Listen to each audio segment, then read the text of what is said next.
Hello friends, welcome to Layman's Review. Today we are here with a long-term review of another device. The device in question is the Samsung Galaxy Note 9, which is the previous generation of Samsung Galaxy Note. This device has been with us for more than 6 months and we will take you through what has been our experience with this phone and how it has aged over the past 6 months. First, let us speak about things we like about this phone. So, the first thing which will strike you immediately is how gorgeous this phone looks. So, if you look at the design language, the phone doesn't have any protruding part. It has a beautiful full screen display at the front, which is 6.4 inch, and the body balance of the phone is great because the way the phone is little bulky, but at the same time you won't feel how heavy it is when you're holding it or when you're using it. It doesn't feel so. And one thing is that the camera bump, this is one thing which I focus every time because the camera bump is not at all protruding. I don't know understand why Samsung had to deviate from this kind of design language. I hope they maintain this kind of design language in their future devices as well. So that is one great thing about this phone. The look and feel is very premium.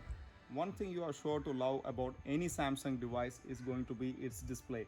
So the display is actually a 6.4 inch full screen display. There are thin bezels on the sides, but I am sure that it is not at all intruding with when you are viewing something on the screen. And the screen itself is gorgeous. It is a pleasure to watch videos on this, and the audio quality, you can see this crystal clear. So whenever you are traveling, it is a pleasure to carry this device and watch movies on it. So thumbs up for the display. Apart from the display and the audio quality, Samsung is also known for making great cameras on their devices. So this phone has a 12 megapixel dual camera at the back and an 8 megapixel single camera for selfies. And both the cameras are very capable. The daylight shots are excellent, the detail is great, and the video capabilities of the phone is great. We have already shot some of our videos on this phone and it was a great experience. And the front camera can also shoot videos and the selfies are also good. The night shots are also quite decent. There are some grainy matter when the light is extremely poor, but otherwise there is nothing to complain about.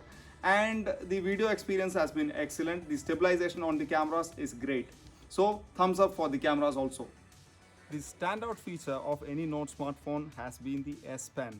So this has been a feature which has differentiated the Note smartphones from all other smartphones in the market. Many players have actually tried to use the stylus with their smartphones, but I think Samsung is the only company to have actually nailed it.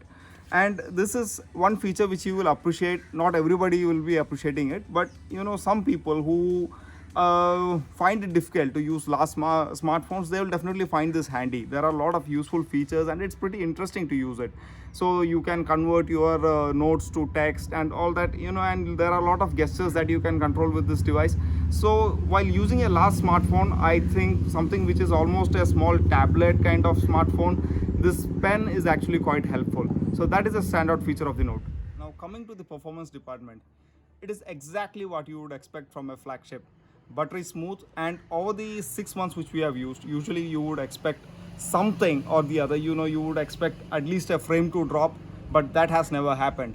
So I would say, in the past 6 months, there has been no slowing down of the device. The games still play extremely smoothly. Multitasking has been buttery smooth. So switching between applications has been great. So there's nothing to complain about in the performance department. It is right there with all the other devices in the market at present, even the latest devices. So this is something which the performance will support you for the long run. There is no doubt about that.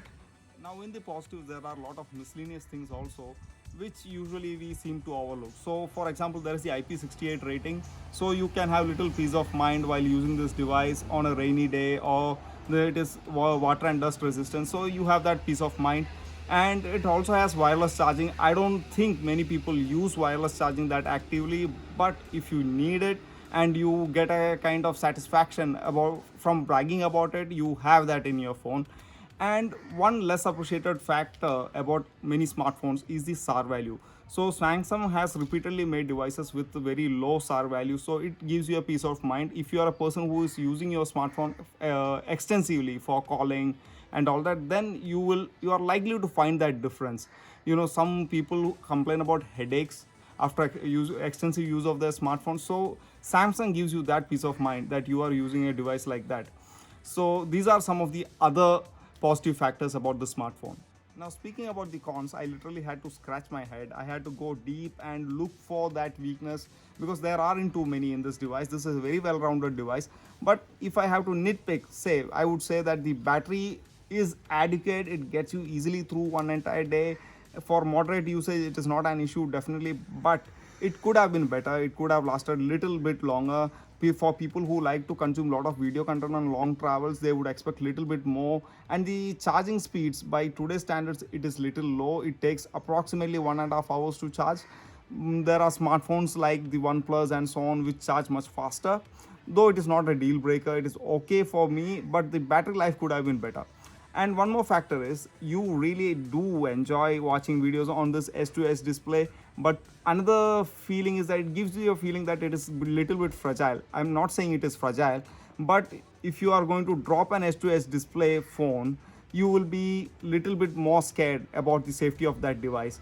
And it's little bit hard to actually find a proper tempered glass or any protection for the screen when it's an S2S display.